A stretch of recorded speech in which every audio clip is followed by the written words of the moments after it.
react when they've been diagnosed with ADHD.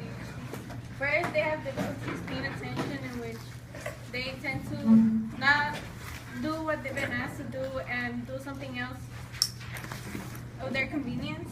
They also tend to daydream a lot. They often lose their focus towards the front or to whoever they're talking to and think of something else rather than paying attention, which was another difficulty. They also have problems in staying in one place. They can't control themselves or like their hormones and tend to like get from the seat and start running or doing something else.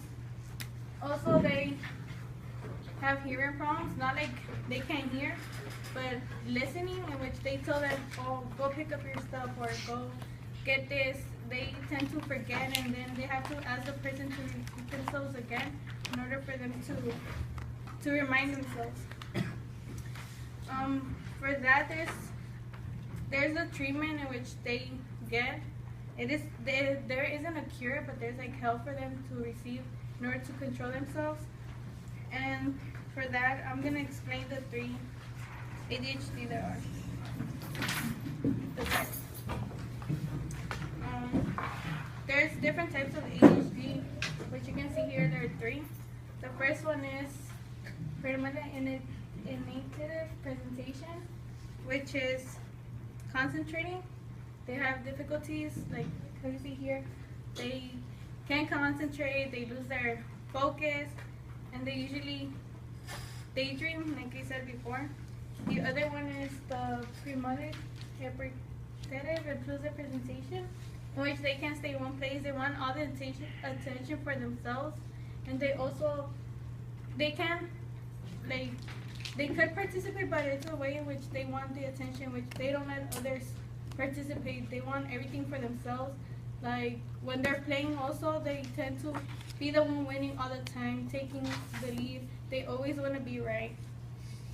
And the third one is combined, which is having difficulties like together, because they could have difficulty concentrating, but they could be still, or the other way, which they can't be still, but they can be concentrating.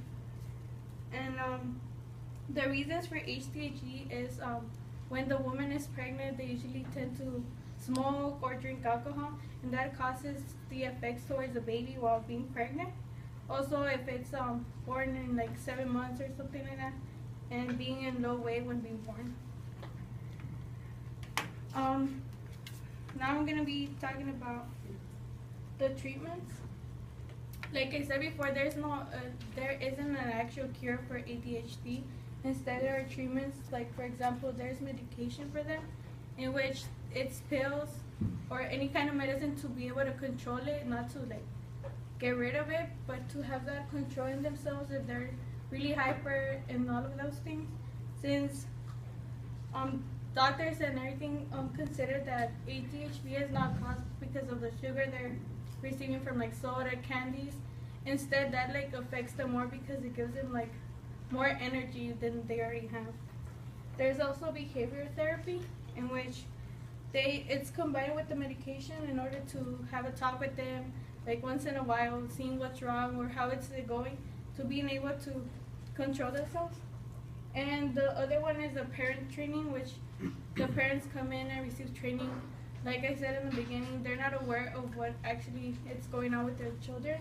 So that is when they receive training, getting tips and like advice on how to control their kids. If they need to sit with them, talk, and not like raise their voice or anything, because that's what makes them more nervous, because they tend to get nervous a lot too. And in order for them to help their kids. And children would always be different. It doesn't matter like the race they come from, the skin color, the diseases. They're all children, and basically we should all have that in consideration, since we're all humans and we should like treat them as equally. And I talked about ADHD, in which how control the symptoms, and then after I talked about how in the 3 types, and the third one on how parenting get involved and the treatment there is to control them. And we should have a positive view towards children. And there's this part in the book that I read about ADHD that it says, I realized now that it wasn't ADHD. It was just life. Thank you.